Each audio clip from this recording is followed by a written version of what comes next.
Welcome to IBTV. Shri సిటీని సందర్శించిన సోడే వాదిరాజ మఠపీఠాధిపతి విశ్వవల్లభ తీర్థ స్వామిజీ స్థానిక ప్రసన్న వెంకటేశ్వర ఆలయ ప్రాంగణంలో నవగ్రహ రాశి నక్షత్ర వనాలను ప్రారంభించారు. శ్రీ సిటీ అభివృద్ధి వెనుక దైవానుగ్రహం ఉందని, ఆధ్యాత్మికత ప్రజల ప్రశాంతత జీవనానికి ముఖ్యమని చెప్పారు. శ్రీ సిటీ మేనేజింగ్ డైరెక్టర్ రవీంద్ర సన్నారెడ్డికి దీవెనలు అందజేశారు. ఆయన ఆహ్వానం మేరకు శిష్య బృందంతో శ్రీ సిటీకి విచ్చేసిన స్వామీజీకి సంప్రదాయబద్ధంగా స్వాగతం పలికారు. పరిశ్రమల సీఈఓలు, నివాసితులతో జరిగిన సమావేశంలో ప్రసంగించిన స్వామీజీ శ్రీ సిటీ భవిష్యత్తుకు శుభాకాంక్షలు తెలిపారు. ప్రపంచ పర్యావరణ దినోత్సవం తర్వాత నక్షత్ర వనాల ప్రారంభం జరగడం విశిష్టమన్నారు. ఆధ్యాత్మిక స్ఫూర్తితో ప్రకృతిని పరిరక్షించడానికి ఇది నాంది అని ప్రశంసలు వెల్లువెత్తాయి. ನಮಗೆ ಅಲ್ಲಿ ಒಳ್ಳೆಯ ಸಂಪತ್ತು, ಒಳ್ಳೆಯ ಫಲ ಅದರ ಸಿಗುವುದರಲ್ಲಿ ಸಂಶಯ ಇಲ್ಲ ಅಂತ ಕೃಷ್ಣ ಭಗವದ್ಗೀತೆಯಲ್ಲಿ ಹೇಳಿದಂತಹ ಮಾತು.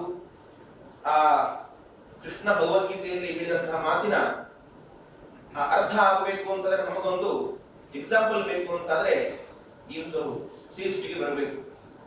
ಇಲ್ಲಿಗೆ ಬಂದಾಗ ಅದರ ಅರ್ಥ ನಮಗೆ ಆಗ್ತದೆ. ರವಿಚಂದ್ರ ರೆಡ್ಡಿ ಅವರ ಪ್ರಯತ್ನ, ಅವರಿಗಿರುವಂತಹ ಭಗವಂತನ ಅನುಗ್ರಹ ಎರಡು ಅದು ಇಲ್ಲಿ ನಿಮಗೆ ಬಂದಾಗ ಅರ್ಥವಾಗ್ತದೆ. ಈ ಹೆಸರು ಶ್ರೀ ಸಿಟಿ ಹೇಳುವಂತ ಹೆಸರು ಬಹಳ ಅನ್ವರ್ಥಕ. ಸುತ್ತಮುತ್ತ ತಿರುಪತಿ, ಅದೇ ರೀತಿ ಶ್ರೀ ಬೆರಂಬದೂರು, ಶ್ರೀಹರಿಕೋಟ ಈ ಎಲ್ಲ ಕ್ಷೇತ್ರಗಳ ಮಧ್ಯದಲ್ಲಿ ಈ ಸಿಟಿ ಇದೆ.